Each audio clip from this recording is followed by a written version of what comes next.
Les Sigma Males ne sont pas des hommes ordinaires. Ils ne cherchent ni approbation, ni validation. Ils ne suivent pas les leaders, ne se plient pas aux normes sociales et ne s'intéressent pas à se fondre dans la masse. Ces hommes tracent leur propre route, souvent en marge des conventions. Vous ne les verrez pas tenter de dominer une pièce ou de réclamer l'attention. Ils préfèrent pour la solitude à la conformité. Et vous le savez déjà. Mais une question plus profonde se pose. Qui peut réellement faire plier un Sigma Male? Qui ou quoi pourrait l'humilier? Pas la société. Il se moque de l'opinion collective. Pas les autres hommes. Il ne joue pas à la compétition. Pas l'échec financier. Il le traverse sans trembler. Même les blessures du cœur ne le brisent pas durablement. La vérité, c'est que très peu de choses dans ce monde peuvent atteindre le cœur d'un Sigma. Leur esprit est une forteresse, lucide, froide, inébranlable. C'est ce qui les rend si rares et si puissants. Mais imaginez qu'il existe une force capable de les toucher. Pas une personne, pas un événement, pas même une perte. Cette force, c'est Dieu. Le Sigma Male vit selon ses propres règles.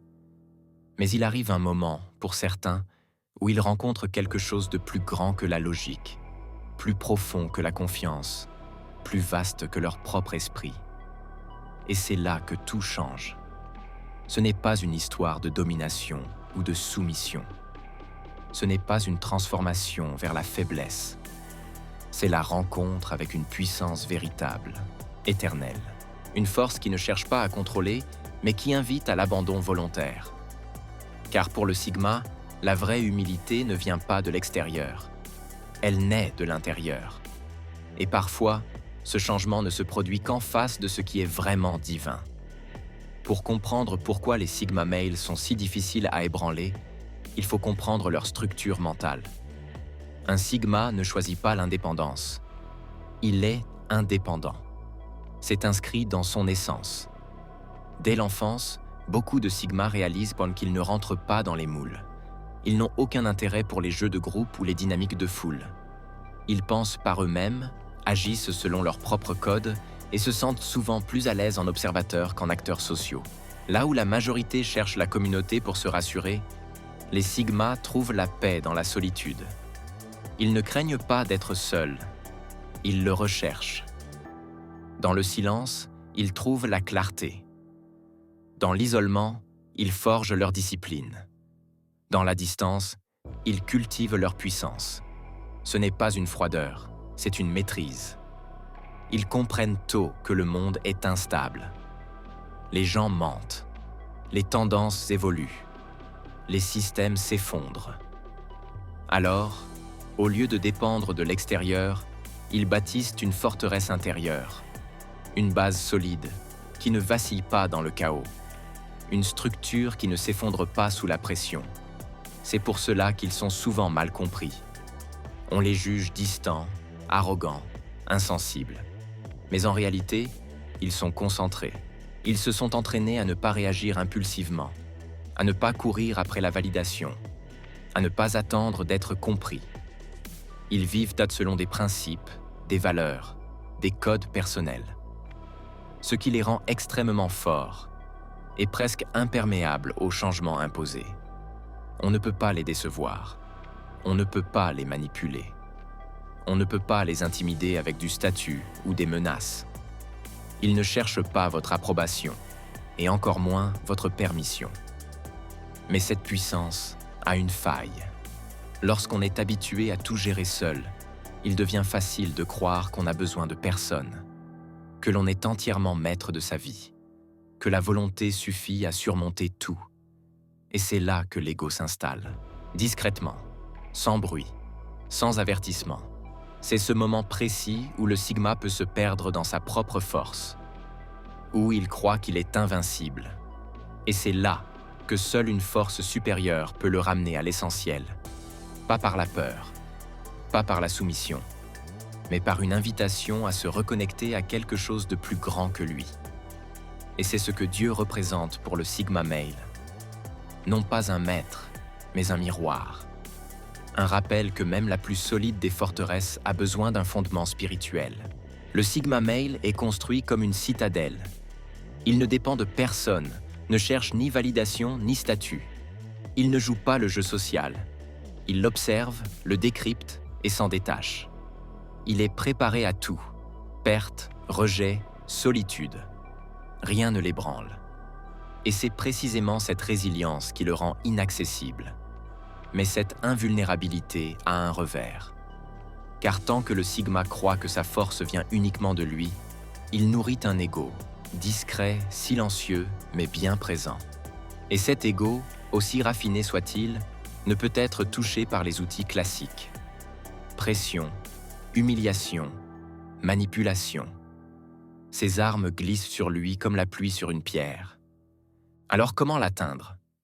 Comment éveiller un homme qui ne se laisse pas distraire, ni séduire, ni dominer?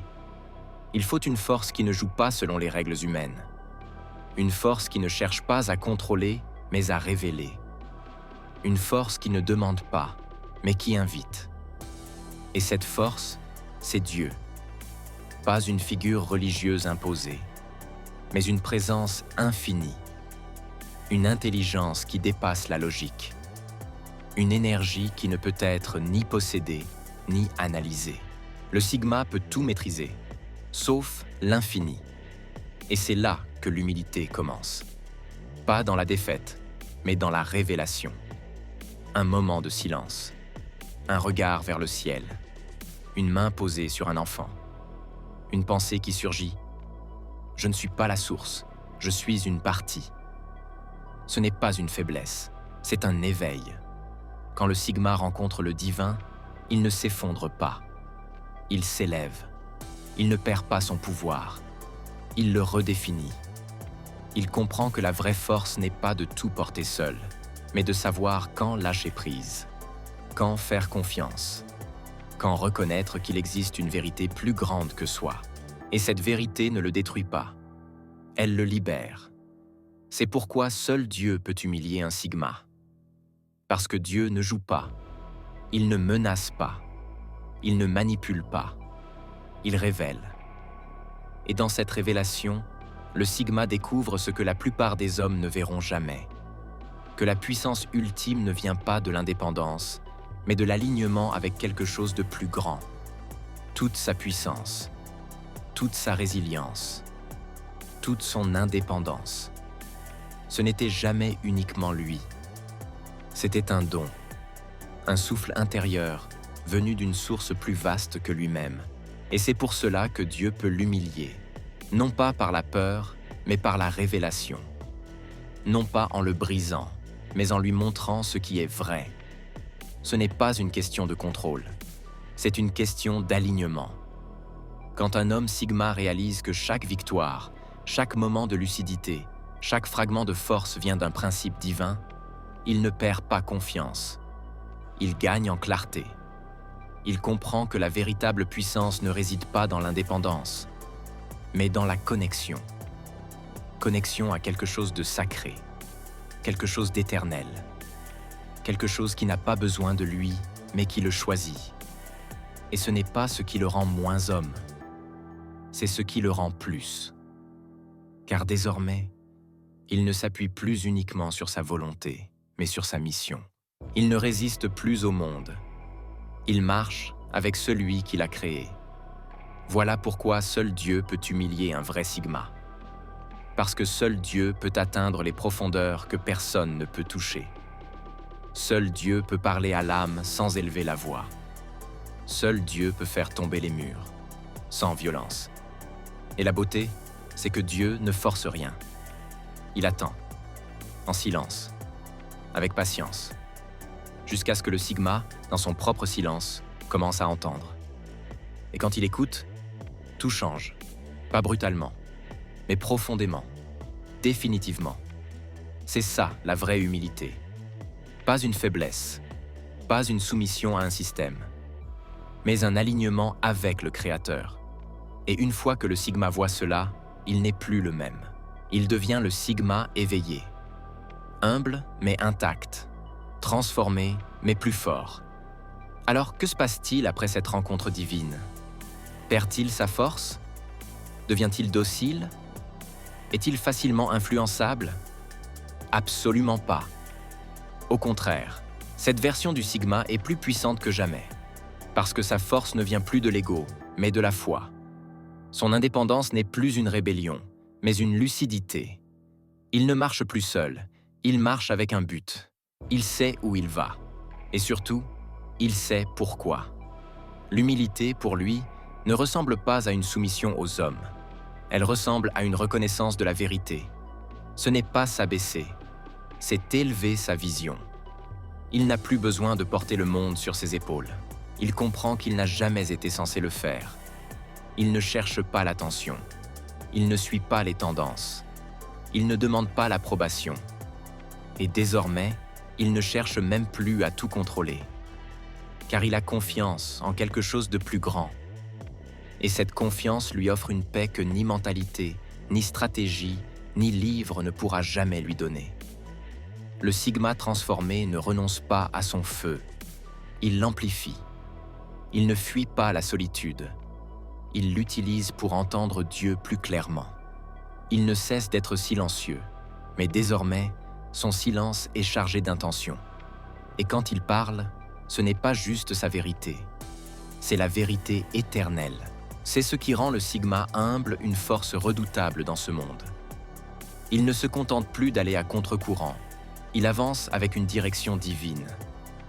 Il n'est pas seulement fort, il est spirituellement enraciné. Et cette combinaison, elle est rare. Elle est puissante. Elle est transformatrice. Alors si vous êtes un homme Sigma, ou si vous en connaissez un, comprenez ceci. Le monde ne pourra jamais l'humilier. Les gens ne pourront jamais le surpasser. Mais quand Dieu entre, tout change. Pas parce que le Sigma devient faible, mais parce qu'il devient entier.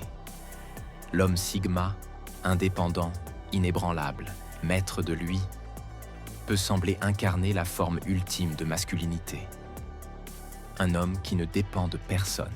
Un homme qui ne répond à personne. Un homme qui marche seul et ne fléchit jamais. Mais même le loup solitaire a une âme. Même le plus fort des esprits rencontre ses limites. Et quand ce moment arrive, quand le bruit s'efface, quand le monde se tait, le Sigma commence à entendre quelque chose de plus profond, quelque chose de plus haut, une voix qui ne commande pas, mais qui invite, une présence qui ne contrôle pas, mais qui appelle. C'est là que Dieu entre, pas avec force, pas avec peur, mais avec vérité.